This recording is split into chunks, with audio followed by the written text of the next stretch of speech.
Welcome to The Breakdown with Brodkorb and Becky, a weekly podcast that breaks down politics, policy, and current affairs. I'm Becky Scherr. And I'm Michael Brodkorb. We are in the final stretch here, just 5 days out from the election, so there is a ton to break down, and we are happy to get to it.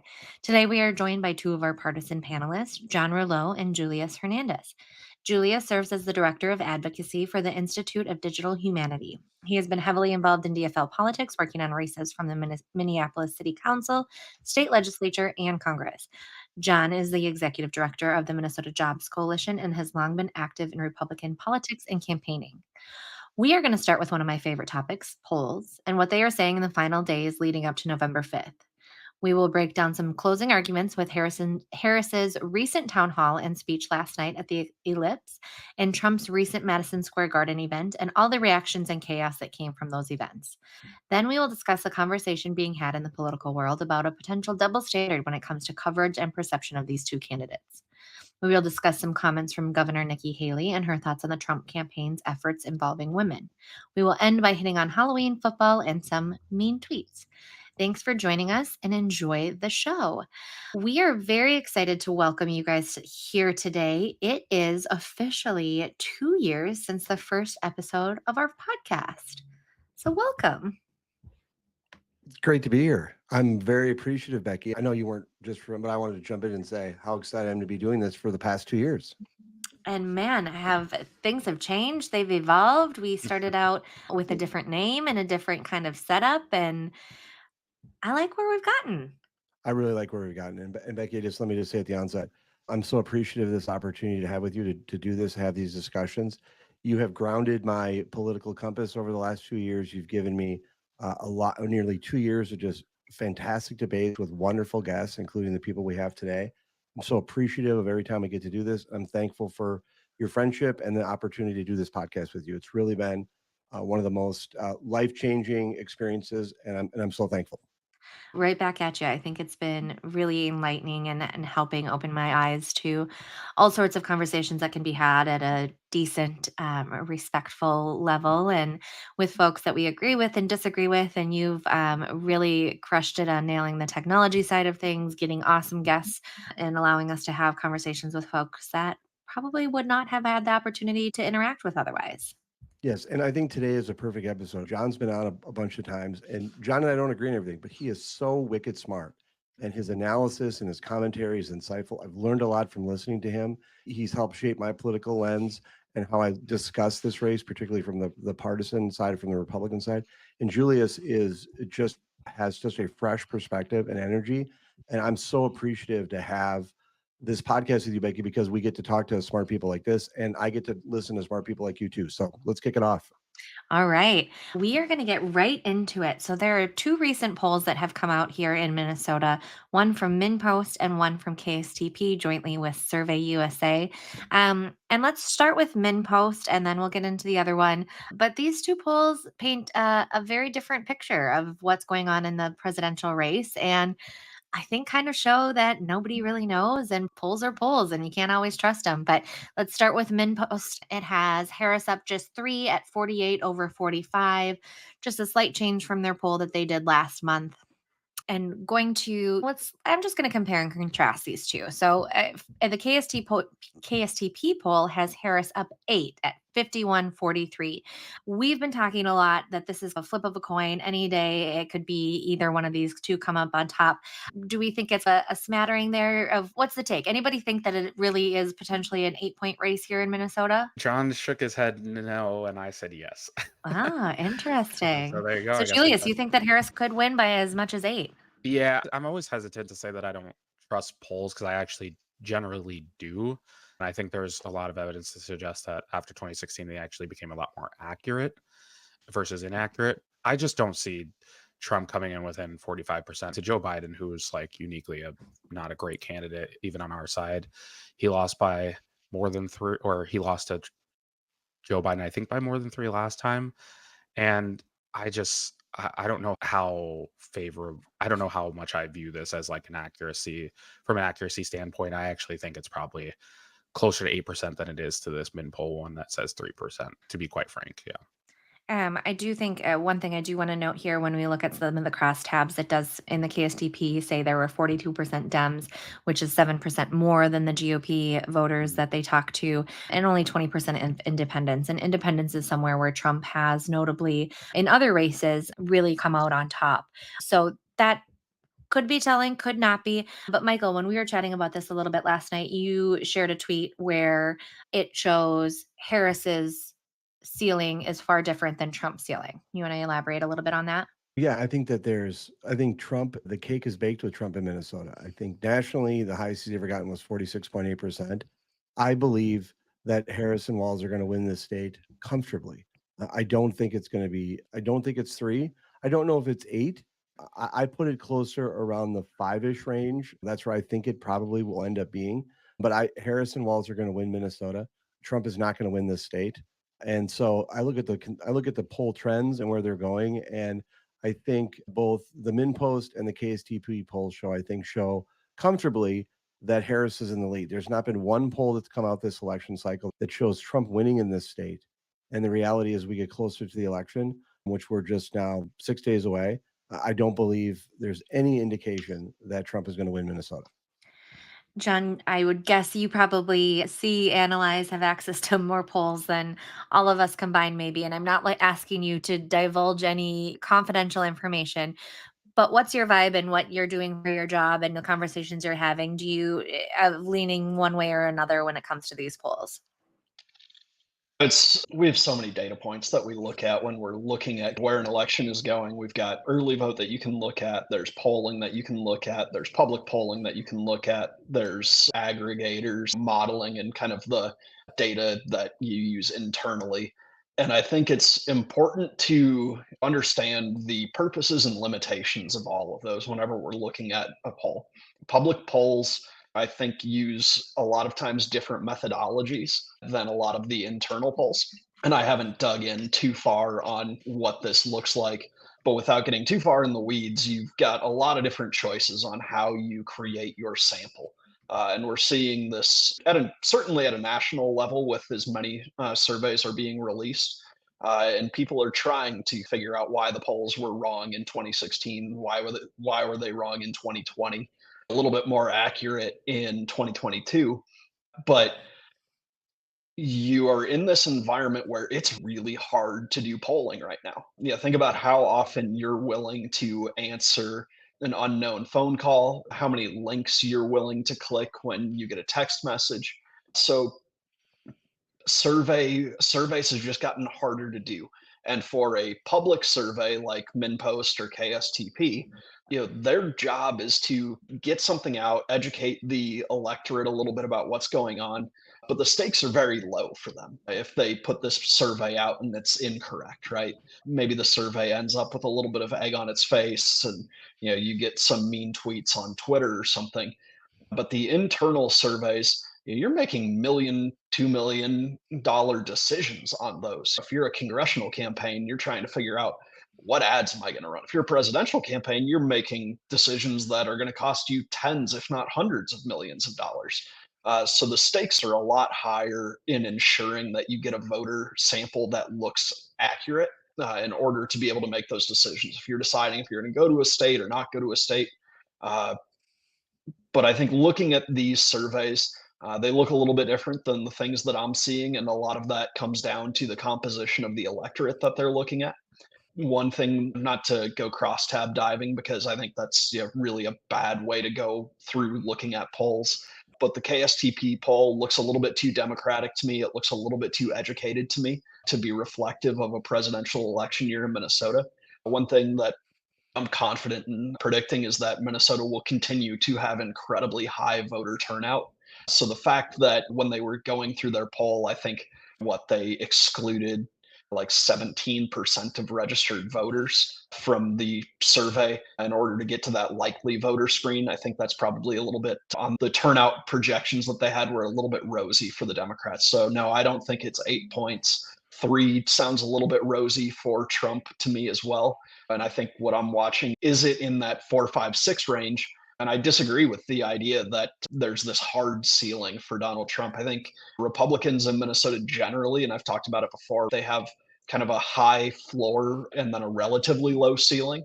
But when we've looked at that, Donald Trump burst through what we had thought the ceiling was in Minnesota for a Republican. It's very often it's in that 45 percent range for a Republican. Trump did a little bit better in 2020. Yeah, I think trying to make predictions about hard ceilings is a risky game this far. Yep, when you're dealing with something as unpredictable as an election. I like the inside baseball there and the insights of what we look for and the difference between some of these public polls and what campaigns look for is interesting and not something we've really dived into before. So I appreciate you sharing that. One thing that I did that caught my eye is in the MinnPost poll, we saw the breakdown between men and women, which I think is really in line with what we've seen in a lot of national polls, what we've seen in a lot of states so far. Harris is up double digits with women at 13 points. Trump is up double digits with men at 12 points. In the KSTP poll, Harris is still up 16 points with women. But this survey had Trump or had the two candidates tied with men, leading to the quote unquote erosion of Trump support among men. I find this one a little hard to believe, largely because what is it that happened over the last month that would have warranted a double digit drop in Trump support among men? Julius, you're nodding along. I know you're not a Trump supporter here, but do you see anything? Is this kind of a little, it just seems such an outlier when it comes to a lot of the public polls that we've looked at. Yeah, I actually agree with you there. I think this idea that Trump has lost double digits with men is crazy. I actually would maybe suggest that he's done more better with men this cycle around. And I think some of it is because of the way that his campaign is going and some of the ways that they're trying to message to especially younger men, but also black men, right? I would say using polls, but also using private experience. There's a lot of black men in the city that have known through DFL stuff or personal life that are saying they're going to vote for Trump. And it's very, very actually had a call with someone and said it's concerning a little bit, like how many black men he's polling that I know personally and that I've seen in polls. And so I think that's something to acknowledge. And I would agree again. I think it's absurd to suggest that maybe he's losing among men or tied with her. But also on a national level, doing Joe Rogan, that's his base right there. Like people who listen to Joe Rogan generally are younger or 18 to 45 men. And I think that doing that might be an attempt to shore up some of that support and solidify it. And so I agree with you. I think that's I think that's a pretty insane suggestion by that poll that somehow they're equal in that category. I don't agree with that. Michael, what's your take? It just goes back, and some of this has been discussed nationally, that Trump's lead amongst men is reduced a bit. I don't know if it's that parity, if it's that close.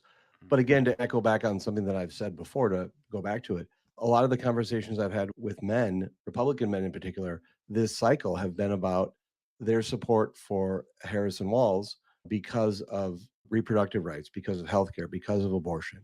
And so as we get closer to the election, I do wonder if there's been a shift. And I will say, it was insightful listening to John. One thing I will note is I will just put the marker down. There's never been an election that I've been more interested in seeing what the exit polling is and a breakdown and analysis of not just polling where things were, but where people ended up in this race. I've never been more inquisitive. And so I hope that we can bring these rocket scientists back and with the additional rocket science of Becky, and we can go through and break this all down sometime after the election. It's maybe a month away. Yeah, who knows when we're gonna have all the intel, but I cannot wait as well because as much as I love polls, I think I mentioned before, love a good postmortem and the analyzing of the back end as well, It's really and creepy.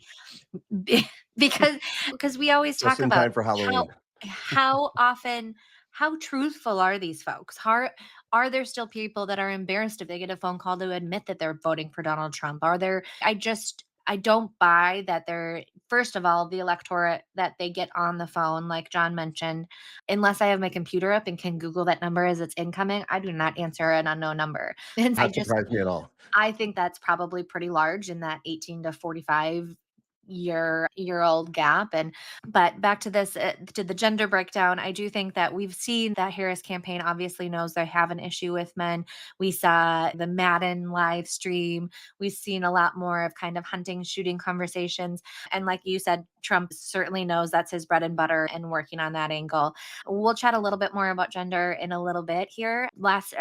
I do want to talk about the geographic breakdown. But before I do, I want to hit on something that Michael just mentioned, the reproductive rights and that how that's playing in this race. This is something we see that came out of the MinnPost. Not only did they break out top issues that are important to voters, but they broke it up by gender. And I think this is something that I haven't personally seen a lot of when it comes to it, because I haven't had the time or desire to dive into those crosstabs. But when it comes to top issues, abortion obviously still ranks as a top issue. 42% of women polled said that as a top issue, but 26% of men. And Michael, I think we chatted about this a little bit last week of where we think this stands for men. And do we think that men are voting on this issue? And I've seen a lot of articles and studies showing that there are men that are saying they are voting in this election because of their wife, because of their children. And that is something that is a concern of them. And to see that a quarter of men in Minnesota, that is the top issue for them, I think is really compelling and something that I'm not sure that Republicans maybe took into account, that it was going to be a quarter of Minnesota men that would be voting on that issue.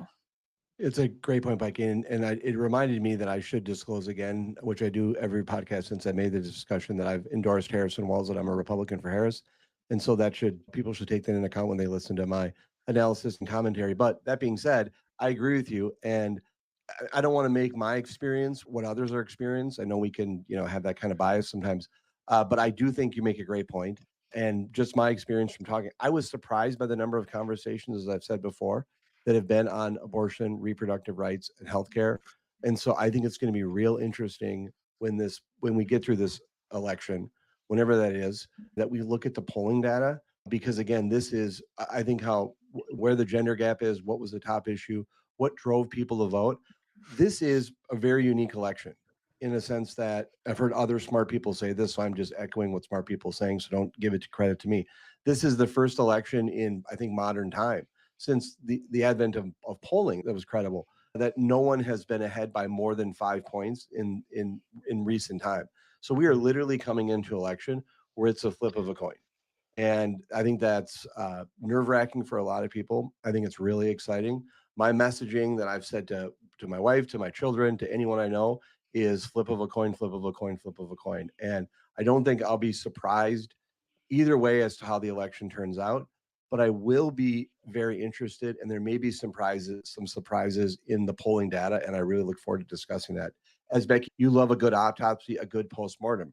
And so we'll make sure to appease you and bring that body up so we can get that postmortem and autopsy done.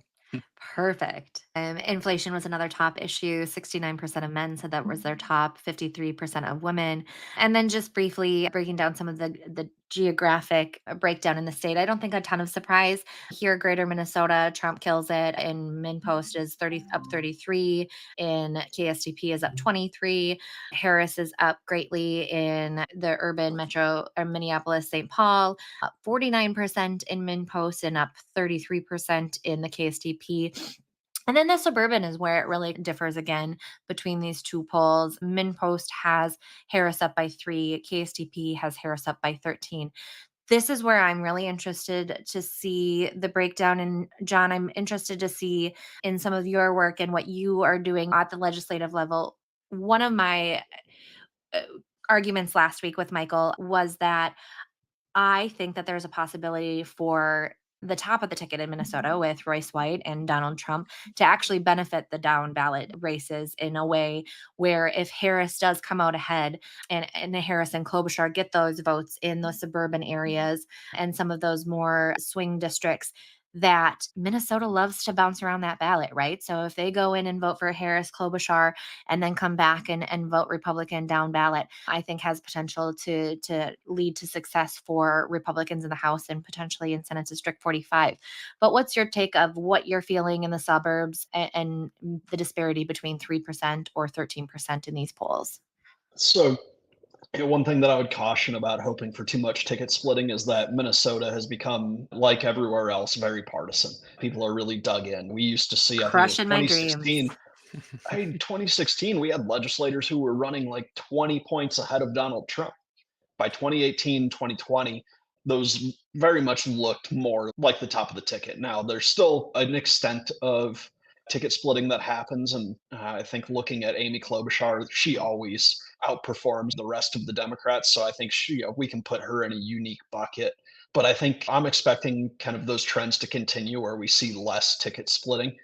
As to the polls and what we're seeing in the suburbs, I think this is why it's so dangerous to go cross-tab diving and try and really draw broad inferences, because if we're defining suburbs as anywhere in the 7-county metro that's not Minneapolis or St. Paul, that's a big area, right? And if we're talking about an N size of what, 200, 250, maybe 300, those suburbs look very different from one another in a lot of cases, right? Even looking at just the county level, Hennepin County looks different from Anoka County. It looks different from Scott County, certainly. So as you look at that and where they're scattered across the metro, hoping that you have a representative sample from all of those different suburbs.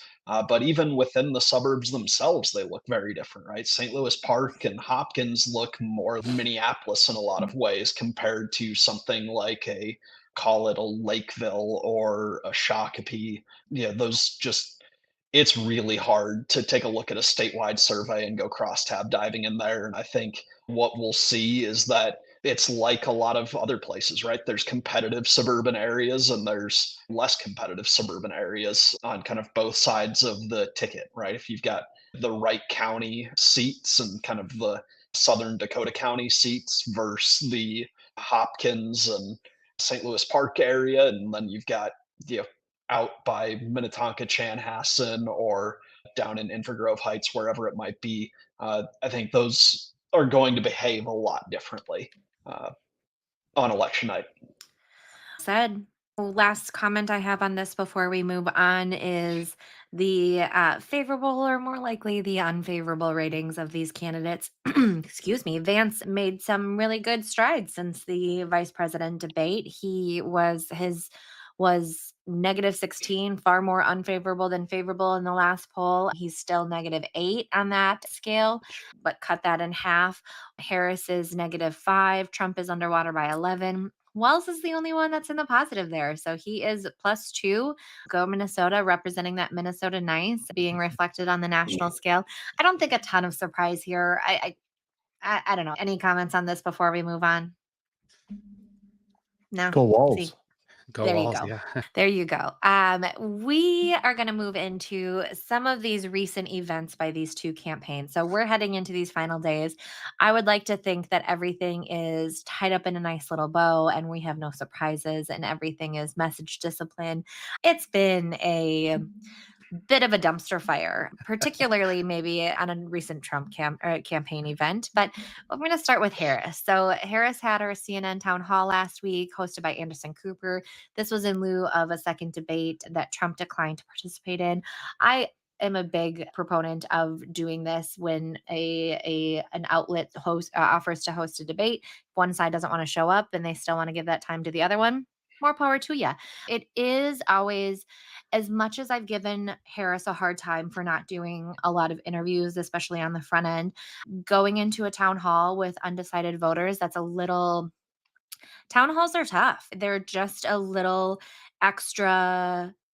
You don't know what's going to happen. And so I have to give her credit for showing up for doing that.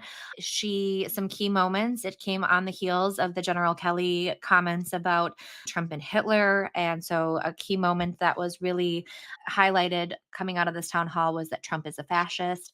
She did have a better attempt at differentiating herself from Biden. We chatted about the last time around when she was asked how she would differ from Biden or what she would do differently. And she said absolutely nothing. And wow, was that a missed opportunity? She did better at this. She talked a lot about her faith, talking with her pastor when all of this was going down. Says she prays every day. I think definitely something that trying to show a different side of herself. She talked about surrounding herself with smart people, which we can dive into if we want to talk about her staff turnover, but talking about the campaign and that's how she really is going to lead and run her administration. Coming out of that town hall, there was a fair amount of criticism, including from Democrats, Dana Bash, David Axelrod. There was saying they were not super impressed that there was word salad city, lots of pivots, didn't really answer questions. I think, which I don't think is isn't anything new, right? This is the criticism we've seen about Kamala Harris for the last 4, 6, 8 years as she has been running for office, as she has been vice president. So I don't think it really, the town hall, I don't necessarily did a lot to help her, but I don't think it hurt her. And I think we do have to give her credit for showing up, taking the hard questions, and making herself available when Donald Trump was not. So, Julius, I want to start with you. What did you think about the town hall or any of the potential quote unquote fallout from it? Anything that concerned you coming out of that, or anything that you were very pleased about? Yeah, neutral, right? I think, and I may have talked about this with Michael recently, and I know I definitely talked to another friend about this. I'm glad she did it because, again, he's not really taking a ton of media. He canceled a lot of really big interviews. He did Joe Rogan, but that's what I would call a friendly interview based off of how it was conducted. I think she's doing a good job of getting out there a little bit more, especially in the last couple of weeks, stretching into some not friendly territory with the Fox stuff, and then coming on to CNN and doing this town hall. What I will say is, and this was what I was talking to Michael and some others about, I have not been impressed with her staff that are running her campaign because it's the same staff that was running Biden's. And the same issue that Biden was having with media and the perception of him, especially, is I think the same things that Kamala Harris are having, which is, again, she's fumbled a lot of questions, right? Like I think she has gone, like on The View, she didn't respond and say, what would I do differently? She said absolutely nothing. At the end, she did, but it wasn't good enough. And then the CNN town hall, I still think was not enough of a differentiation between how am I not Joe Biden and how am I not Donald Trump? Obviously, one of those are easier to find out. But when the problem in this campaign was Joe Biden, and when he drops out, you were still connected to him, right? I don't think it's unloyal to say, you know what, I didn't agree with this or I didn't want to do this, but I was the vice president, I did it. Here's what I would do differently now. And I would agree with Axelrod and Dana Bash and some of these other people and say, I really think that's her biggest problem. We'll see what happens if it was enough, but I would still rather be her than Trump for sure, because at least she's going out there. And I think the everyday voter probably doesn't need as much meat, but they need more face time to get to know her. And so I think that's what they're doing. So yeah, like I said, I just am not super impressed with their campaign staff. If it was me if I got picked, I would have fired them all and been, because that's her perception. She has a perception problem, and that was the same thing with Joe Biden. So I think that's, if they make it through this, she better think better about who she brings into administration from that campaign staff. But yeah, so that's where I feel about all of it. You know, Michael, what was your takeaways from the town hall? I thought she did a good job. Look, they had a number of exit poll, they had a number of people that they polled after, and a number of them decided to support her. I think she's doing everything that could be asked of her when she's running, and she's a different type of candidate than in terms of, let me rephrase it. This is a different type of campaign than we've seen in the past. It's a very short campaign. And I think that Kamala Harris and her staff are doing everything they can to put themselves in front of the voters and make decisions. No politician is perfect, but the fact that she stood on stage and was willing to answer questions and talk to people when Donald Trump backed out of that debate and missed that opportunity really shows, I think, that this election is about contrast. It's not held in a vacuum. And I think overall, I don't think the election's not going to be decided by pundits, and people are going to get to vote in the election. And I think in terms of what was successful, far more many things to compliment and be excited about than be critical of. And so glad she did it. I wish there would have been a Republican candidate on stage. Trump has avoided a lot of contrast and debate for a reason, I think. And kudos to her for going. She won over some undecideds, and the race is still very close. John, I want to get your insight, but I want to play devil's advocate real quick and just say that I wouldn't, I would push back on Donald Trump backing out of the debate. He did his 2 debates. He didn't agree to this debate and then back out. I think it was a differing of opinions of whether they should have a second debate. I thought that they should have a second debate, but I just got to play devil's advocate a little bit on your verbiage. Yep. You can do that. Yeah, I like to. John. Let me start by saying that I grew up in a middle class family. And getting back to what Julius was saying, look, so much of what is plaguing Kamala Harris and keeping her from breaking through, and I think we see it with why her favorables are starting to tick back down, why she's losing a step, at least according to most of the surveys that have been coming out lately. really boils down to two things. It's authenticity and it's trust. And the voters want to know. Everybody talks about, oh, I need to know more about her, and think that they're talking about what issue and what policies, and can you put out a white paper. It's not what the voters want. The voters, what they're saying is, can I trust this person, and is she authentic? And she has failed both of those tests, and so much of it is self-inflicted. When she comes out, she has a record from when she was in the Senate, when she was the most liberal member of the Senate, when she was like the third least likely to author bipartisan legislation, when she ran for president in 2019 on a host of far left policies and tried to get to the left of Bernie Sanders and Elizabeth Warren. And now we have her spokesman out there saying that's no longer her position, right? We don't get what's the new position. It's my values haven't changed, but that's not my position anymore. And the voters say that's word salad and I don't trust you, because she doesn't explain why those things changed.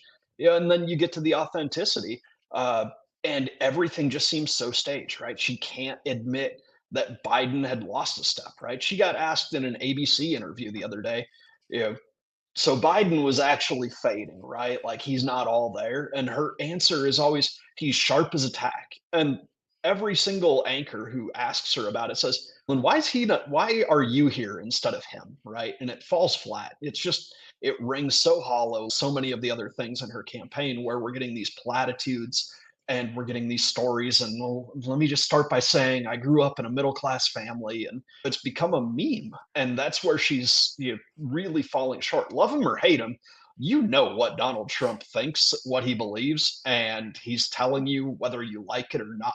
He is out there, and we can look at kind of the things that he has been consistent on for the last 8 years at this point. It is immigration, it is cracking down on China's unfair trade practices, it is trying to rebuild America from the bottom up. And yeah, plenty of people don't like how he says things. Plenty of people don't like some of the things that he has to say, but you know what you're getting with him. And I think that's a question that a lot of people have about Kamala Harris is, are we getting the San Francisco DA who prosecuted parents because their kids were truant? Are you getting the most liberal member of the Senate? Are you getting the most liberal member of the presidential candidate class of 2019? Or are you getting the campaign version and Brian Fallon saying that's no longer her position on background? I think that this is, just to push back a bit, I think that some of your criticism is fair. I also think that it misses, I think, the reality of where this race is. It's clear. I think Kamala Harris is in an incredibly difficult position. And I think in some ways she's in a no-win situation, in a sense that she came in because of an historic moment with Joe Biden that I think we all agree should have been handled differently. And I think she's trying to navigate why Joe Biden isn't there, while simultaneously trying to offer a contrast to what Donald Trump will be like. And so I understand. I do think it's going to pivot immensely into, I want to pivot this in much more into our next conversation when we talk about the double standard. But I don't think I don't think there's any contrast. I don't think there's in any way you can put a performance on a a performance on a town hall with what we saw at Madison Square Garden, and then which we'll talk about after that, which is the event at the Ellipse last night. And if I could just offer some pushback too, sorry, I don't want to. No, go for it. Go ahead. Yeah, I just wanted to say too, the other thing I think you hit on, Michael, that was really good, that I also want to offer pushback on is the reality of the race, right? We have one candidate who's offering a very people-centered campaign message, which is, listen, I know what it's like to, going back to John's meme thing, like I'm from the middle class, I know what it's like to be there. And like the economy isn't where it should, it's good, but it isn't where it should be still. And again, I think a lot of the criticisms that John is offering are very valid. But when you get thrown into a presidential race where you don't have a full cycle to run, you didn't really know you were going to run, and you keep the same staff, it becomes really hard to have a lot of people around you that are offering alternative opinions. What I think she really struggles with right now, which I think walls balance her balances her out with is just being very personable. She, unfortunately, I think, does not have the ability to be a very emotional, to be a very empathetic in the sense of really bringing in people's emotions and engaging with them in that way on the campaign trail. And I think Walz does that well for her, and he does some of that stuff. But she has to come off as professional and like she can knows what she's doing and how to run a country, because that's the biggest problem people have with her is they just don't know if she can run the country. And so I think for her, she's trying to do a balancing act of that. And again, I think it's her campaign staff, her top leadership that are struggling to shift from a Biden campaign and what he was trying to combat to what she's at, and some of the criticisms of her that are much, much different. Because with Joe Biden, it's, dude, you're old. I don't even think you're going to make it to a second term, which trust me, I agree with that. But for her, it's no longer can you make it to a second term? It's can you do a one term? Because when you were vice president, it didn't go well for some of the things that you were handled with.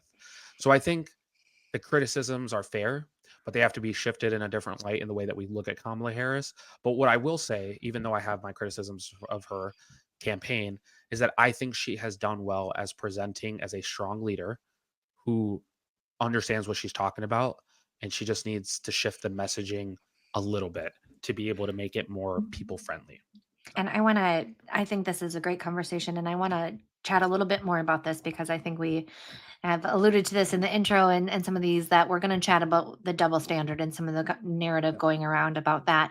Want to hit real quick on this Trump's Madison Square Garden event, which seemed to be a little bit of an open mic free for all. There was certainly the comedian who made the joke about Puerto Rico being a garbage island is the biggest thing that I think we've seen covered coming out of there.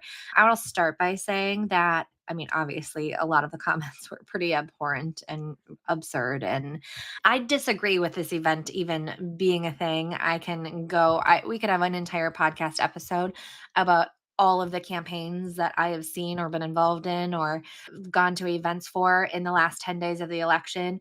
When is my personal belief, the last 10 days of the election, you should not be doing a event with 30 to 100,000 people that are already voting for you. That time is too crucial. You need to be going talking to other voters. You need to be finding a way to doing messaging that you are going to be potentially picking up some of those voters. Go talk to, if the Trump's campaign strategy is with low propensity voters, go talk to them, target those folks, get more people to the polls. These people are already voting for you. It was a day wasted in a state that he's never going to win. We know Trump likes to stroke his ego, and that clearly is what this event in his home state, one of his two home state, I don't know which one he's claiming this year, New York or Florida, but state. There was currently, I want to go back to this joke. We'll chat a little bit about the response we heard last night from the president, but it's clear that there was like a vetting issue with this. Apparently people were saying this was vetted because it was loaded in the teleprompter. I've heard that this joke was also a rogue joke that was not in the teleprompter. John, I'm going to start with you. Do you have any good that came out of the Madison Square Garden event that you want to share? It's looking at it, I can't figure out why they brought a roast comedian to a political rally. All right. If you know anything about Kill Tony, this is very on brand for him. Yeah. Jon Stewart put together a montage of this guy going to roasts throughout the country. He was at the roast of Tom Brady. This is what roast comedians do. And a political rally was the wrong place for it. I think that sets the wrong tone. There was also really high expectations going into this. You knew that the Democrats were going to say that Republicans going to Madison Square Garden was a Nazi rally, right? And they were going to look and try and make that equation because we know that's what the Democrats do, right? They pull out the Nazi card. They've been doing it since they called Eisenhower a Nazi. It's every single presidential candidate since Eisenhower has been called a Nazi. So you knew that was where they were going to go. And then you give them ammunition to go do it. And I think it's the biggest piece that's an unforced error is that we're spending the morning 5 days from the election talking about somebody whose name is not Donald Trump, right? Nobody cares about Tony Hinchcliffe. If Donald Trump is not leading the news, it's bad. And I think Kamala Harris is learning that same lesson as we spend this morning talking about how Joe Biden called Trump supporters garbage. And both of these campaigns, their surrogates have to get out of their own way. Because if we're not talking about Kamala Harris and we're not talking about Donald Trump, then your campaign is missing an opportunity to sell themselves to the American people, and you only have so many bites at the apple. You know, you go back to that CNN town hall, but the only undecided people who watched that town hall were sitting in the audience. They weren't watching at home. Those were decided partisan voters who wanted to hear from the candidate who they like or hate watch, or the people like Aaron Rupar clipping it to try and post on Twitter. So it's these little moments and the little headlines and the little flashes where you have an opportunity to talk to undecided voters. And I think the Madison Square Garden cut through. If I, you know, pull any sort of positive out of it, is that even in a Madison Square Garden that was filled with the most ardent Trump supporters, the most MAGA people, these jokes fell flat, right? There were jeers, there were people groaning, the applause and laughter was very muted. And so I think that tells us something about what the Republican Party actually is. And even though Donald Trump gets called a Nazi, even though Joe Biden wants to call anyone who supports Donald Trump a garbage person, I think that there's still a lot of good people in the Republican Party. And I think we saw that shine through. And congratulations to Tony Hinchcliffe, because I think he's the first person who has ever gotten the Trump campaign to put out a statement saying they disagree with something that was said at one of their rallies. He also had surpassed Taylor Swift in Google searches over the weekend. So congratulations. He certainly got his name out there. Michael, I have a thought you have some opinions about this. Yes, I a few points to say. First of all, let's talk about what introduced Nazi into this conversation or into this election. It was John Kelly saying that Donald Trump was praising Nazi generals. I have been consistent my entire communications life that any comparisons to the Nazi are bad. I have a long and consistent track record of pointing that out. But in this particular instance, I have to reframe it because I have to say that it's always been from the criticism, generally from Democrats calling Republicans Nazis and stuff like that. I get that whole shtick. It's tired, it's bad form, and it shouldn't be done. But in this particular instance, it was Trump, according to John Kelly, a four-star general, retired four-star general who was his longest-serving chief of staff, said that Trump was praising Nazis and praising the generals that Hitler had. So that's a new way in which to frame the Nazi comparison. So when Democrats have called Republican elected officials acting like Nazis or Hitler, it was bad. And when Donald Trump reportedly, according to his chief of staff, if he's out there saying that he wishes that he had more generals like Hitler, that's a problem too. And so I think that Republicans are being disingenuous about the origin of the Nazi discussion this election cycle. Speaking specifically about the Madison Square Garden event, yeah, it was open mic night. It was open mic night and it was absolutely an absolute hate rally. There's no question it was. Let's set aside Tony Hinchcliffe for a second. A speaker went up there and said that Kamala compared her to a prostitute and said that she had pimp handlers. Tucker Carlson went out there and said that she was the first Samoan Malaysian low IQ former prosecutor ever to be elected president. Someone up there and said that she was the Antichrist. And so this was really bad. And so I understand, and I want to be consistent about something. I understand, and I come through the Al Franken research wing of the Republican Party. I understand that jokes are made. I understand that humor can be a part of an election cycle. What I don't understand is, okay, I accept the premise that some of this stuff was a joke. What's funny about it? I remember saying that when Franken was doing stuff, when I was writing at Minnesota Democrats Exposed, and there was all of these points we were trying to make about Franken's jokes. And it was a discussion we had, which was, okay, I accept the premise that this is a joke. What's funny about it? What's funny about calling Kamala Harris the Antichrist? What's funny about going out there and calling her that she has pimp handlers? What's funny about some of this rhetoric? It's not. And the fact that it made it through the vetting process of the Trump campaign, that means that this type of humor is funny in the Trump universe. And I agree with John about the Trump campaign disavowing it, but they disavowed one comedian and not all of the other ridiculous commentary that was delivered towards Kamala Harris. The Republicans performed at that Madison Square Garden rally exactly like Democrats said they were going to, that it was going to be a hate rally, and it was. And another thing to add on to that too, because so I'm Puerto Rican, and generally I like Tony Hinchcliffe. Actually, I watch Kill Tony, and I think he's pretty funny. I like his roast. He's a little edgy for sure. But as Michael was saying too, right? Here's some miscalculations by the Trump campaign. If this was vetted, You're in the state with the highest concentration of Puerto Rican people outside of Puerto Rico. New York has the highest population of Puerto Ricans outside of Puerto Rico, and then Chicago's in second. Why would you send someone up there to say something horrible about Puerto Rico, right? The other part of that is when Puerto Rico had a hurricane, Donald Trump is throwing paper towels at them, like it's shooting paper towels at them, like this is some sort of like celebrity basketball tournament. And then again, like Michael mentioned, someone going and calling Kamala Harris the Antichrist and spewing, and then other people going up there and spewing misogynistic comments, right? The number one problem with Trump and his campaign is people think he's a racist. Why would you, and a misogynist, because he got caught saying like he likes to grab women by wherever. Why would you send people out there that solidify those opinions about that person in the last 5 days? And like John said, we're talking about Tony Hinchcliffe rather than Donald Trump. And really, if we're talking about Donald Trump saying stupid stuff, it's probably better for him than what we're talking about now, because at least it's about him and not about what his surrogates are saying. I think there has to be an acknowledgement that he's doing, in the last week, he has done a poor job of making this race about what he wants to do versus what people are saying who are related to him. And I'm glad it's eating it up, because then it gives him less of an opportunity to sell himself, frankly. But like I said, I like Tony Hinchcliffe. I think he's funny. I think that was a really poor tasting joke for the state you're in and for the situation that Donald Trump has, which is he was shooting paper towels at people like in Puerto Rico during the hurricane.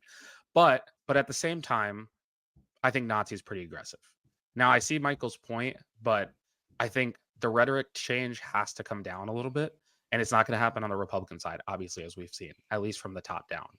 And so I don't think it's in play to call Trump a Nazi. I do think it's in play to call him a fascist, but the rhetoric change has to start somewhere, and I think being the adults in the room would be the best choice for Kamala for the next couple of days, and just selling her vision versus slamming him for something that's going to be picked up by media outlets either way. So I just last thing I want to say on this is just also that I was surprised. I do believe that it was because of some potential capacity issues that Biden maybe slipped in his statements, but he did say that it's not the Puerto Ricans that are garbage, it's Trump supporters. And I do think that as a sitting president, that is a pretty strong statement that came out last night that they are trying to backpedal. And I think John made a really good point that as we're 5 days out from the election, today and the last 72 hour 24 hours have been about kill Tony and Joe Biden, and not the two candidates, and that's not a recipe for success on either side. Let's just be mindful of something. Joe Biden has, first of all, Donald Trump hasn't apologized for anything. His campaign issued a statement just saying that the joke, specifically about Puerto Rico, doesn't align with the values of the campaign.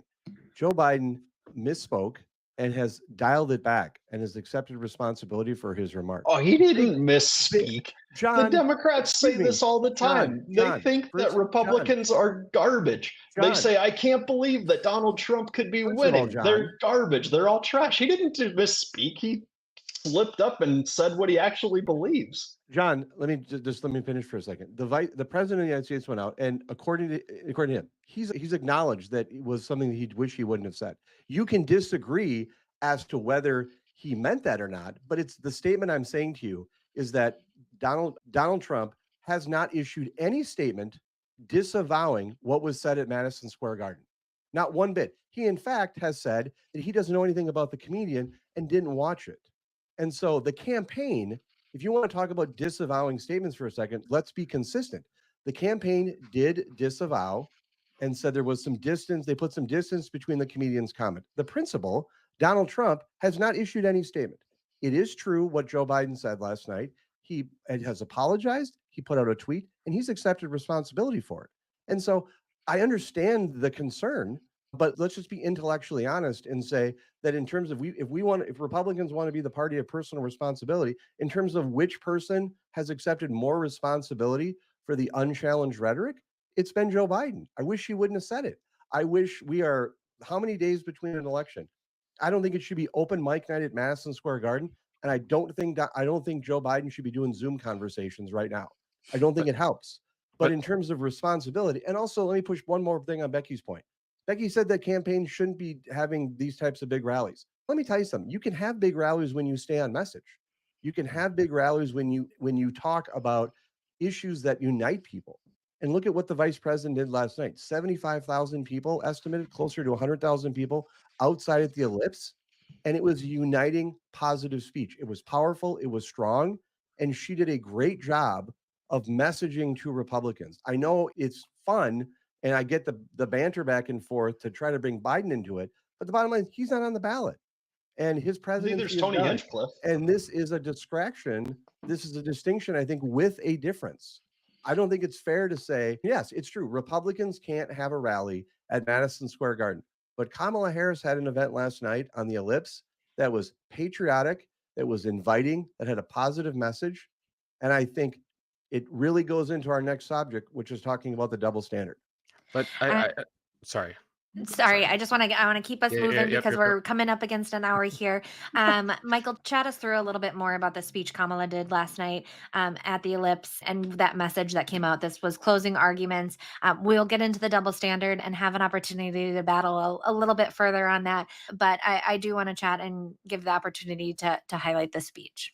It was a great speech. She gave a speech at the Ellipse where it was the same point where Donald Trump incited a mob back on January 6th. She had 75,000 plus outside, and she talked about bipartisanship. She talked about working together. She talked about being a president for all Americans. It was a great speech. It was the type of inviting closing message that I think needs to happen. And I think it was the best speech that she's given. And it was a very exciting to watch, fun to watch. And I just got to tell you, I think it was just remarkable. And it's a great segue into the double standard because I think she hit it out of the park. And I think if you were an undecided voter looking at this race and were paying attention, I think there's no contrast on that message in terms of where I think Republicans can be. Donald Trump is talking about, and his campaign is talking about the enemy within. And we're going to talk about some of the mean tweets I've received later in some of the commentary. But there's a lot of ugliness, I think, right now inside the Republican Party, particularly around Trump's candidacy. And to have someone go out there and try to reset the tone, I think she did a great job. And it's the type of speech that I think a lot of Republicans in the past, if we weren't engaging in such tribalism, would have been supportive and cheerful of. I personally did not watch the speech, so I'll go back and catch it after this. But any other insight on that, Julius or John, from her speech last night? Yeah, I think I agree with Michael. It was a really good speech. It was a unifying speech. It was one about messaging and like how are we going to close out these last couple days as we finish up this campaign. The other thing I want to talk about too that didn't get hit on, but highlights the difference in messaging at the end was Trump did a press conference the day after the Madison Square, yesterday after Madison Square Garden, where he went on. It was televised by CNN, Fox News, and everyone expected it to be an apology and then him talking about some other things. He didn't do that. He went up there. He continued the migrant lies about Haitians. He talked about some pretty aggressive points on the border. Same thing he's been doing. Nothing different, but just went up there and basically kept the same messaging that's negative, that's pretty gross, that's false, a lot of it, to the point where CNN and lied about the election in 2020, by the way. And CNN cut it off because of how many times he lied. And then Fox News apologized after they were done airing the press conference because he lied so much. So it's like one's holding a press conference where Fox News has to apologize because he lied so many times about so many different things. And one's holding a rally with 80,000 people saying, let's do this together. We're going to move forward. Here's our message on the economy. Here's our message about abortion. Here's our message about these things. And it wasn't DC, right? So take it with a grain of salt. Okay, like the crowd Hey, size. 80,000 people in DC. She might eke that out. But it's She might get across the finish line there in Northern Virginia. Yep. Do you think Trump's going to win New York? Oh, God, no. Okay. But it's what Michael was saying, right? Like these are the two contrasts of the candidates and what they're doing.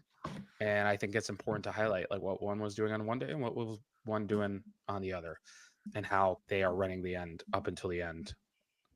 I think this gets back to the problem that she's having with the voters, though. Nobody's said that she can't read a speech and deliver a speech.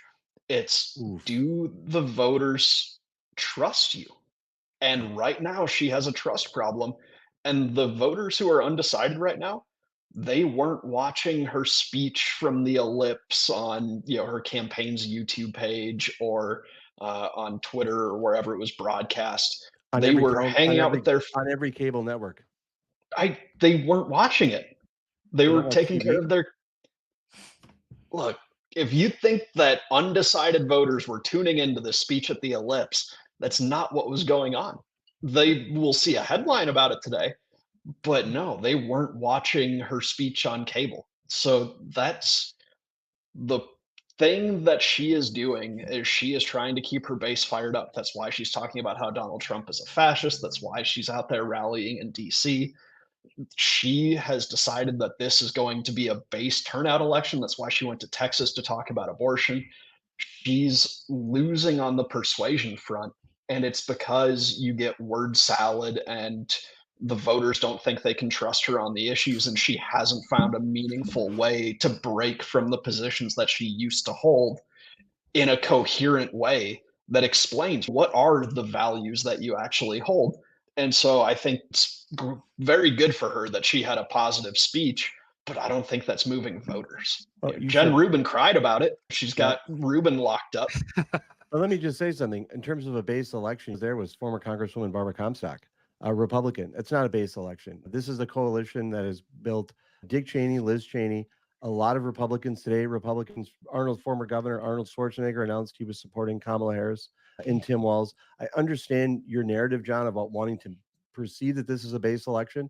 There is a more of a broad-based coalition around Kamala Harris that I think has existed in any modern campaign.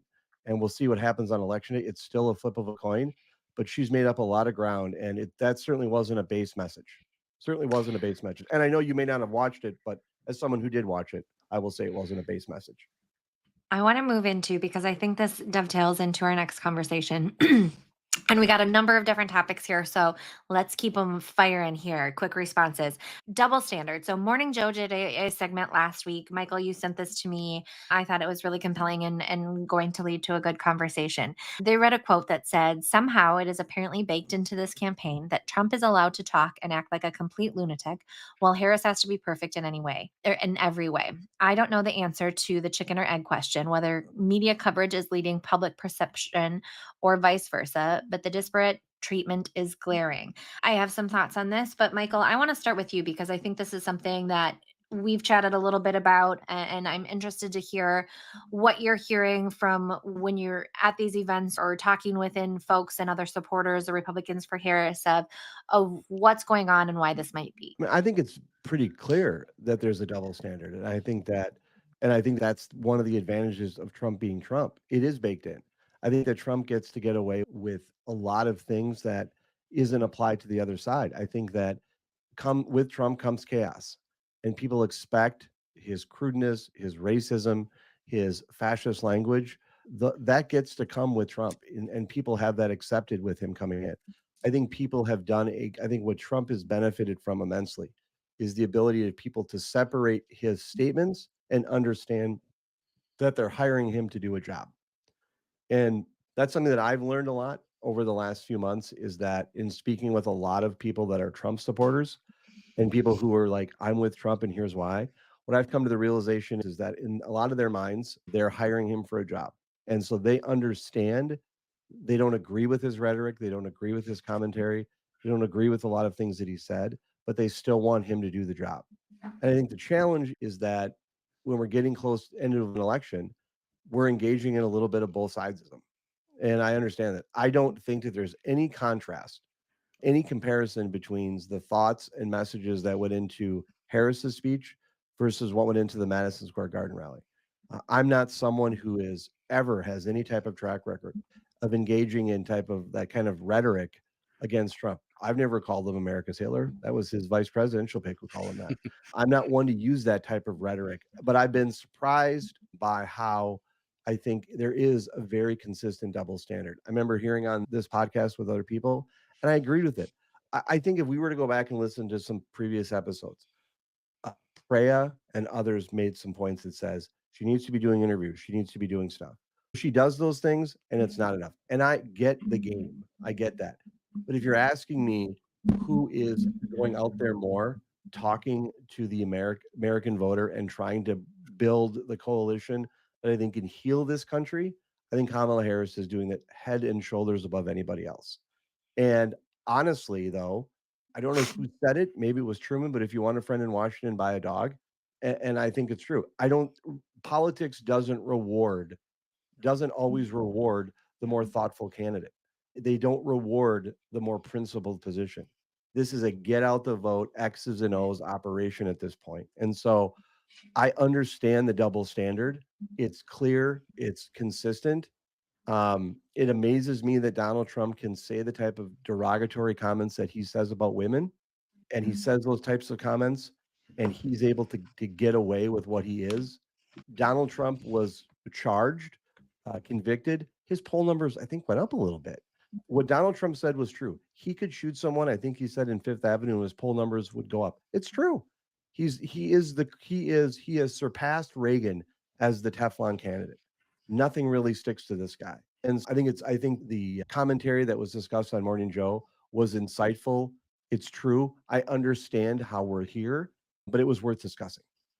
Certainly agree. I think there is a double standard going on. I think that Trump does have, I think, John, you alluded to this earlier. We know who Trump is. And so when we get these, he's the racist uncle, right? Like when you go to Christmas and they say something and you don't balk at it, versus if it was somebody else in a different scenario that you would push back and stand up. And so he does certainly, I will not negate the fact that he gets away quite literally with almost murder in his verbiage and messaging.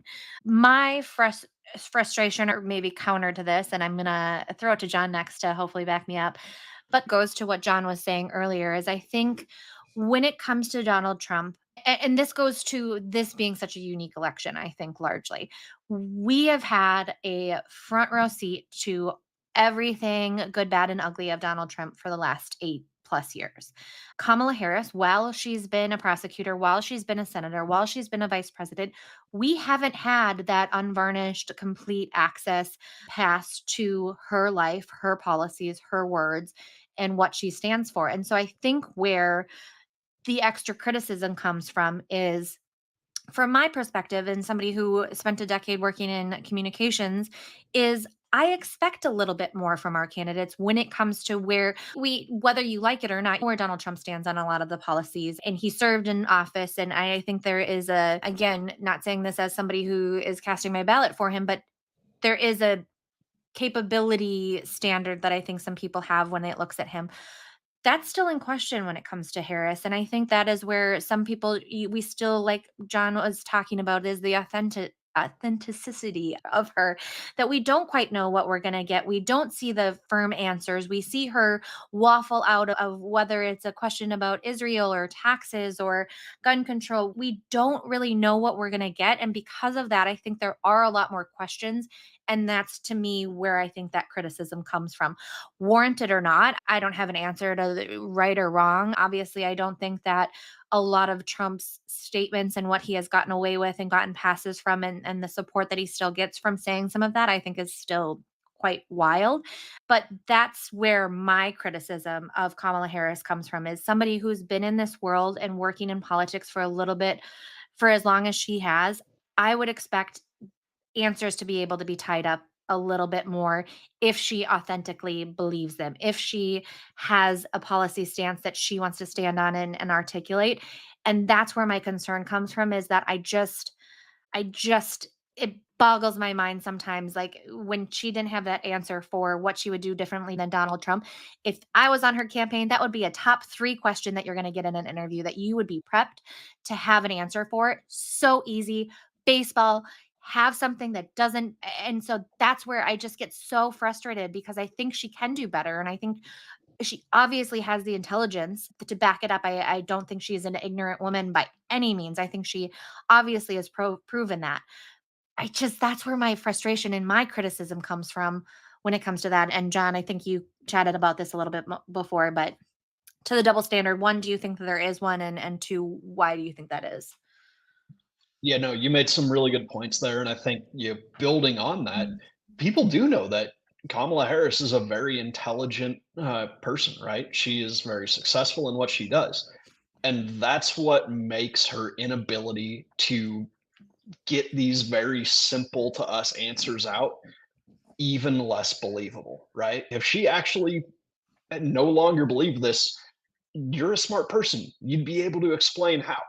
If you're just saying what you think you need to say, and I think the credibility goes deeper than that, right? You can look at a lot of these Republican voters for Harris and some of the others who have really been against Trump for a long time. And you see so many of them abandoning the principles that they've espoused for years, if not decades, right? Where you get the kind of almost token, I don't agree with her on everything, but. And then later on, you get something like, and yeah, screw the electoral college. We've got to get rid of that. She made some good points on that. Or yeah, she made some good points. We need to ban assault weapons. And yeah, you've got, and it's become such a meme that you can go through the people from the Lincoln Project or Jen Rubin or the loudest voices supporting her on the Republican side, and you can find places where they have argued the exact opposite thing. And I think I give a lot of credit to Michael because he has said, my line in the sand is democracy, and I don't care about the other issues. And yes, I agree with her. But so many of these other voices are trying to justify her left wing agenda and say, maybe that's the conservative principle is to ban guns and raise taxes. And it just builds into that. As to the double standards, I think you've got to separate it, right? Because there's the voters and then there's the press and the coverage. And on the press and the coverage, I would say that double standard isn't there. Donald Trump has absolutely been covered very critically by the press. CNN had a countdown timer on his trial, right? There has been excellent work by reporters across the country covering him. I'm pretty sure that some of these outlets just employ fact checkers solely to watch Donald Trump speak. So the idea that there's not negative coverage and not critical coverage of Donald Trump is just not accurate. And then, yeah, when you talk about the voters, I think that he does get a little bit more leeway because of the filter that they're absorbing Donald Trump through.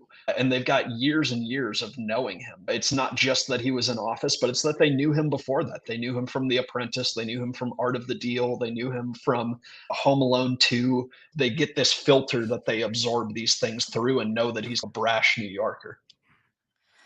Julius, what do you think? Yeah. Yeah. Okay. So first thing, in terms of double standards, media and coverage, I'm sorry. There's never been a president in history that has one lied as much as Donald Trump has, which is true, and also has not ever been convicted of 34 felony counts. That's a pretty tough one to navigate in terms of media and press. But also, again, with voters, especially people who are right-wing voters, there's a very heavy double standard because let's just look at it in perspective. Kamala Harris comes into the race because Joe Biden drops out. What's the first thing they criticize her about? Not her policies, really. It's about the way she laughs. I remember the day after Joe Biden announced, all I saw on my Twitter feed was what you generally chronically online people, but still people that are going to vote, is people judging her about her cackle.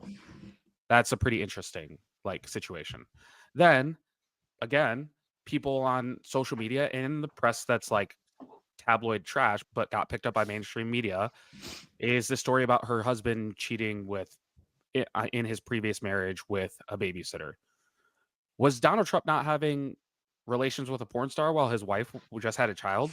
And is this not the guy that went and had all these affairs and was open about it until he became president, right? So let's just put it in perspective. Donald Trump is doing things that are not norm to starting in 2015 to now, that are still not norm for a presidential candidate and or a former president, and at the time, someone who was in office as president.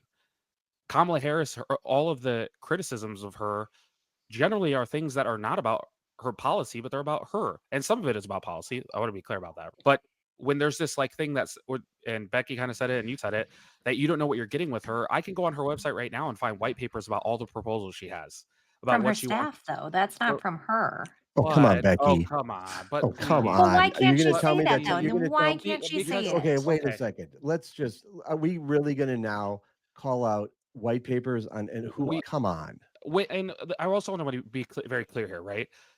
If your objection to her is her policy stances and the way she has shifted, she gave an answer. I got more information, by the way, when I became vice president. I was like, oh wait, I was wrong about that. I'm going to change my position. Okay.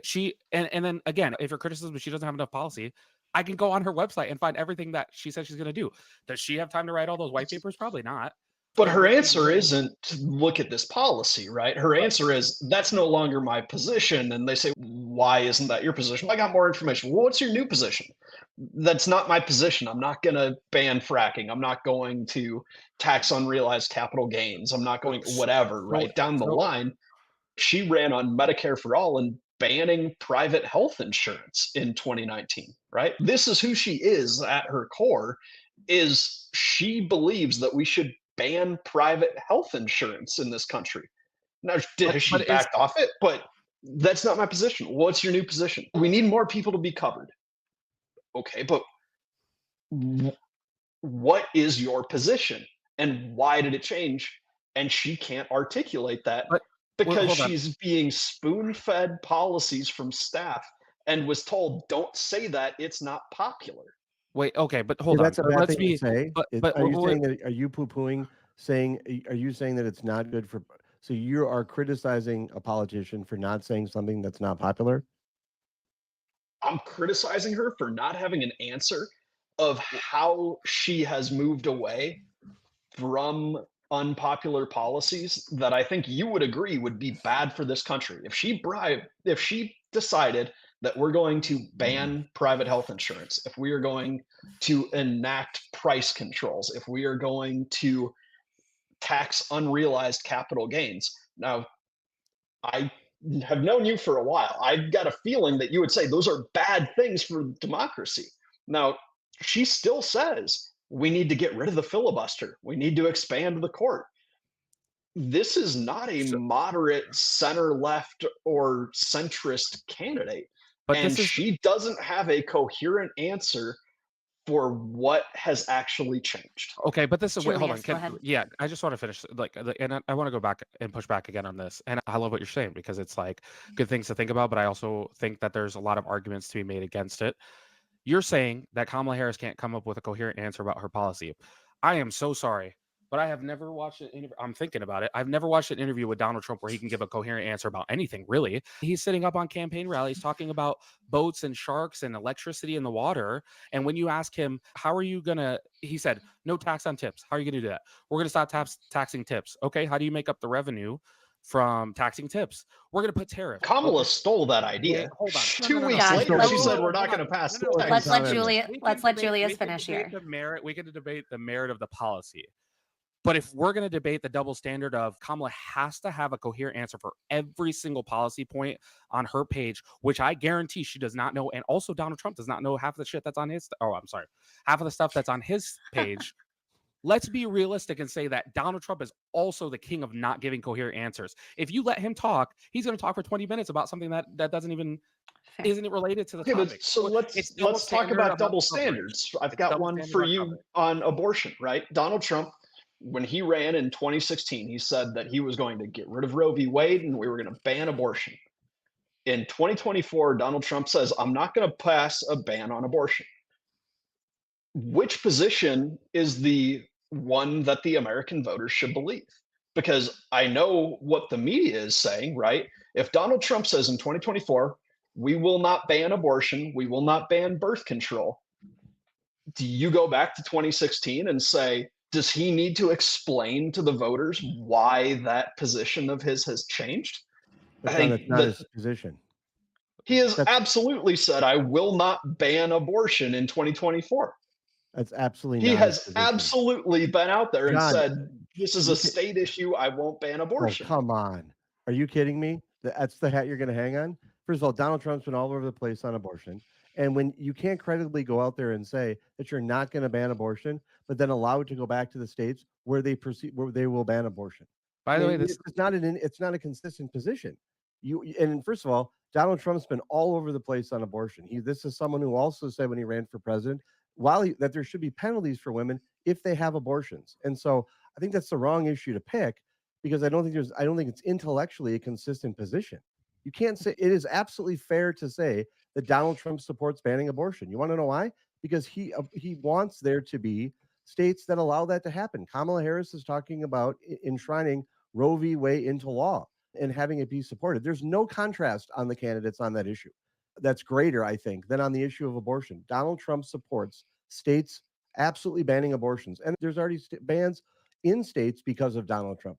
Kamala Harris has been clear. There's no issue that I think there is greater contrast on in this election than Kamala Harris's support for healthcare for women, not putting government in between a woman and making that choice, and Donald Trump, who wants there to be states that continue to outlaw abortion. There's no greater contrast in this race. And this is the same Donald Trump, by the way, right? That in 2015, when he was running for president, said he didn't want to defund Planned Parenthood, while Ted Cruz was saying that that the U.S. government should and not give money to Planned Parenthood anymore, and now is advocating for policies that would that have gotten rid of Planned Parenthoods in 25 different states across the country. So again, this isn't the merit. This isn't the merit of the policy.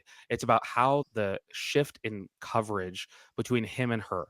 In 2015, he was saying that he was not for banning abortion, and then now he is, and his actions show that. When she says in 2020, I think we should ban fracking, and then becomes vice president, gets more information, says, by the way, I was wrong about that.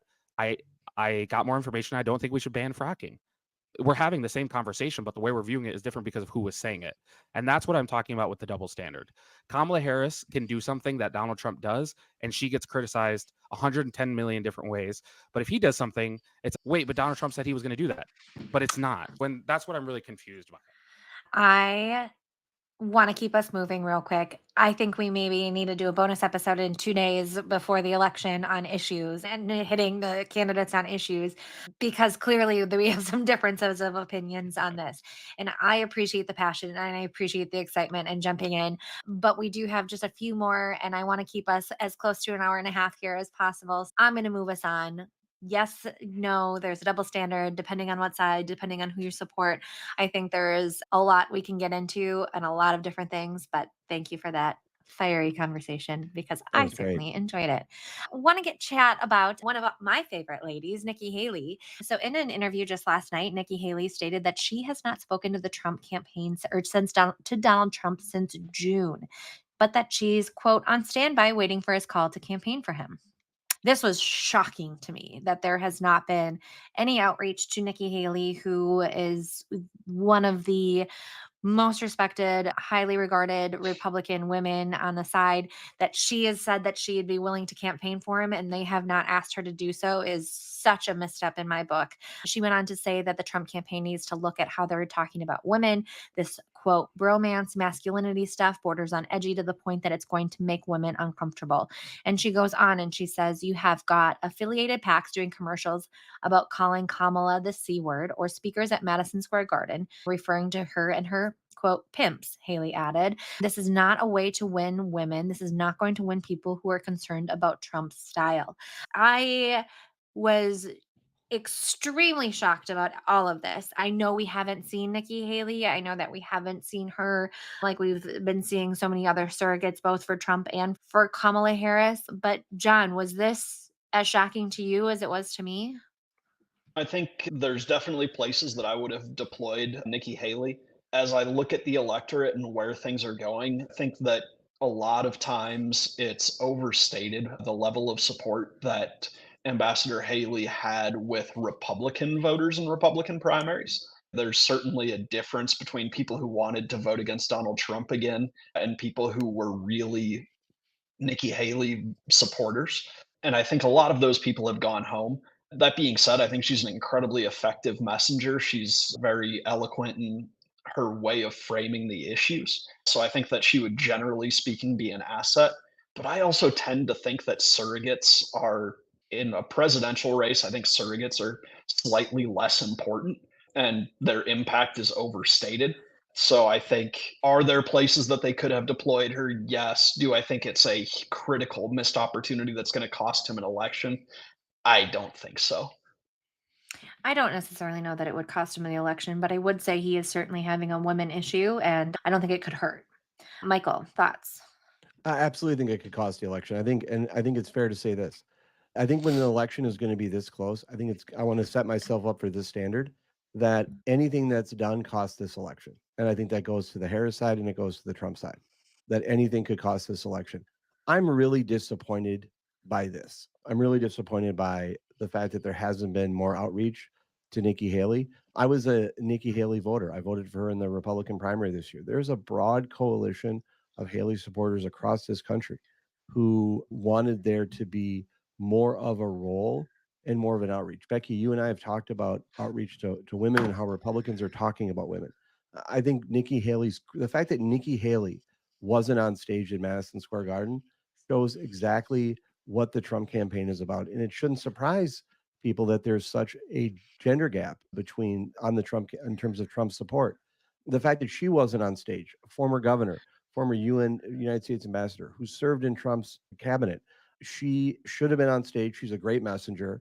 And if you look about what her criticisms were, the fact that this campaign is finding space for preachers, the fact that Trump's campaign is prioritizing people that want to call Kamala Harris the Antichrist, they want to elevate people like Tucker Carlson.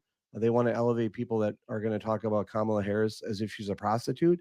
Those are the type of people that the Trump campaign is ensuring has surrogate space in this race and is platformed at a national rally. But Nikki Haley's phone calls aren't getting returned or they're not making connection with her and that she hasn't been dispatched. Nikki Haley supporters and Nikki Haley has a powerful and I think significant track record and support inside the Republican Party. And the fact that she's been sidelined is really sad. And I think it's going to be when we do that kind of post election autopsy and we bring the body in of whoever lost, I think it will have an impact. I think everything has an impact at this close of an election. And I'm setting myself up to be judged by everything that Harris does. And I think when an election is this close, and it may not end up being this close, but is where I think it is right now, flip of a coin, I think everything matters. And the fact that Nikki Haley wasn't in Madison Square Garden, but some of these other jackasses were, I think shows where the Trump campaign is. And I think it's the wrong message. Julius, anything to add? Yeah, I would just say, I think, again, goes to both and with Michael and John's points of, I think what John said about maybe a little bit of an overestimation of Nikki Haley's support, for sure, I think I would agree with. But I think what Michael is saying, that everything counts, is also still a both and in this situation. Because again, what's the perception about the Republicans of the Trump problem is that they have an issue on abortion, which like ignites voters like no other, right? We've seen that hurt Republicans because there was supposed to be a red wave and they only had a couple of seats, majority, right? So I think when you have an issue like JD Vance saying this country is run by like a bunch of sad cat ladies and Childless blah, blah, cat blah, ladies. and you have a perception problem with women, and suburban women are going to win or lose you this election probably. I think having someone who is really strong in that field and really like gets suburban women excited about doing something, it's Nikki Haley. And I think it's a massive oversight on the Trump campaign's part to not have her involved in some way, shape, or form, even with just that small group of people. But again, I think I agree with John that she wouldn't be maybe a base surrogate. She would be trying to bring people in that maybe don't like Kamala, don't like Joe, but aren't really super sold on Trump either. I'm going to move us into some lighter topics to end out the show. It is Halloween tomorrow. I am very excited. My son, however, hated his costume. So he is going to be wearing a Packers jersey and going as a football player. Child I services mean, calling now. yeah, Child I services. know. I knew you were going to be super excited about that. But we are going up to my sister's house, trick or treating with 3 of my nieces, one of my nephews. So it will be a great time. Although, can we talk about this crap weather? It's been so beautiful all week. And now, the day that millions of kids are going to be outside, it's going to be awful. But it's October in Minnesota. What can you do? John, I know you have a little one close to my son's age. Any costume plans on your end? Yeah, so he picked his own costume this year, and he's going to be Woody from Toy Story. Oh, that's Cute. fantastic. He's super pumped and just has been telling everybody, be Woody for Halloween. So Yeah. we took the opportunity last night when it was almost 80. He painted a jack-o'-lantern, keep sharp knives away from him. So that was pretty fun. And yeah, we'll see how far he makes it when we go trick-or-treating tomorrow night. Michael or Julius, any big plans for you two? I'm a big Halloween person, so I'm going to be watching spooky movies the rest of the day. and doing stuff. I love Halloween. I love the candy. I love the atmosphere. I just love it. My kids are going out and I'm excited for that. And I absolutely love Halloween. I love everything about it. I love just the candy, the costumes. It's just great. It's a great time of year. And I'm not disappointed that there may be snow because it gives me an opportunity to talk about the 1991 Halloween blizzard, which was shortened my last time going out trick or treating. I love Halloween. It's one of my favorite holidays, and I'm so excited.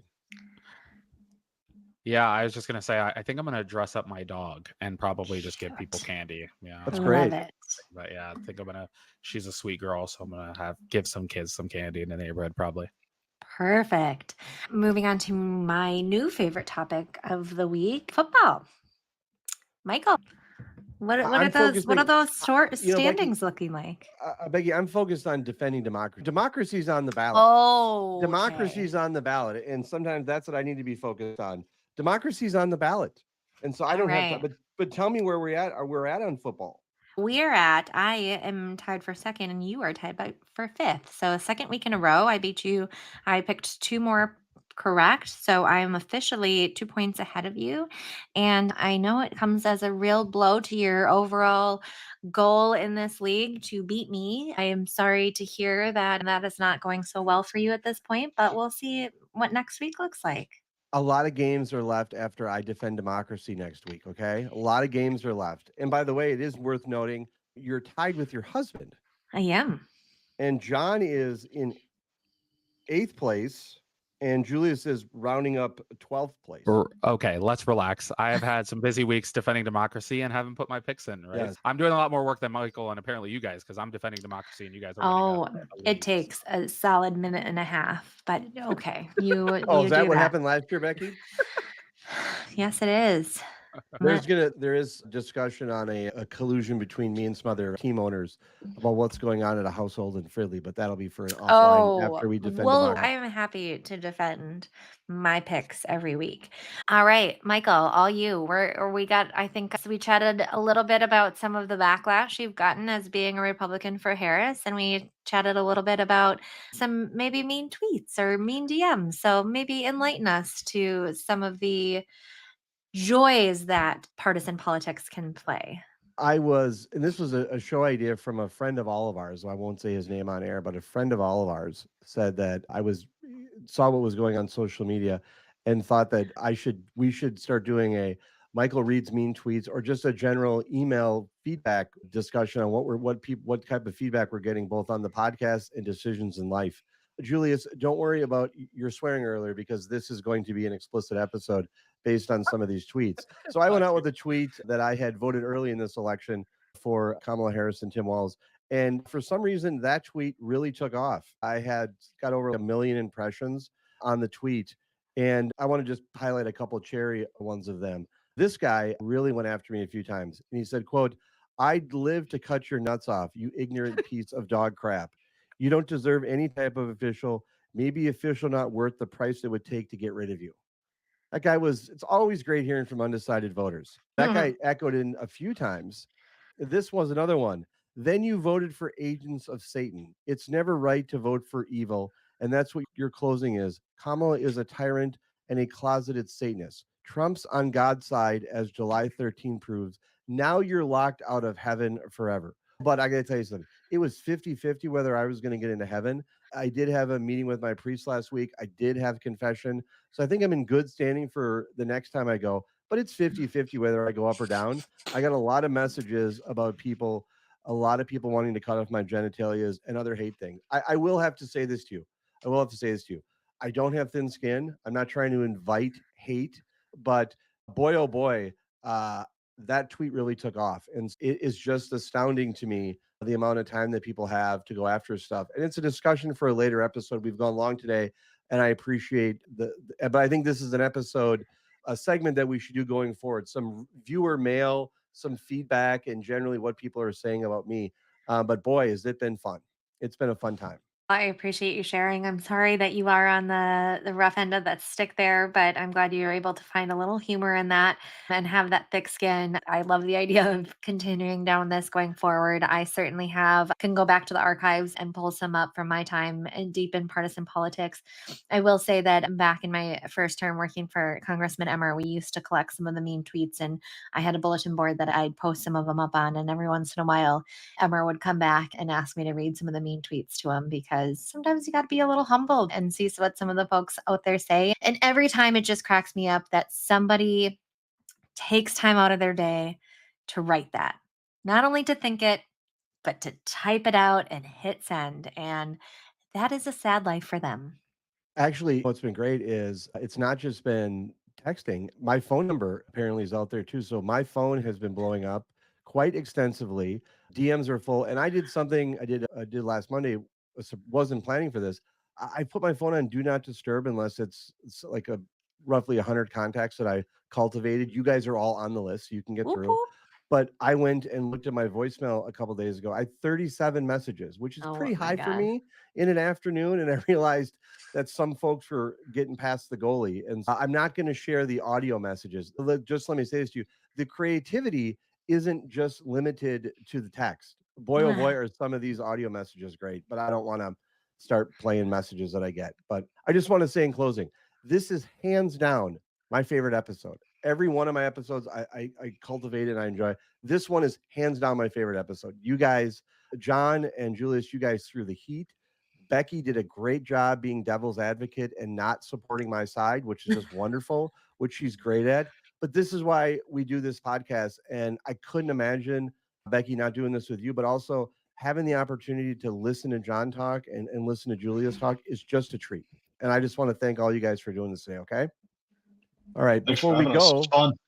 thanks, John. We want to thank you for listening to this episode of The Breakdown with Brodkorb and Becky. Before we go, show us some love for your favorite podcast by leaving us a review on Apple Podcasts or on the platform where you listen. You can also leave a review on our website or follow us across all social media platforms at BB Breakpod. The Breakdown with Brodkorb and Becky will return this week. Becky might not know that, but we are returning this week. Stay tuned for more details. Thanks for listening. Bye.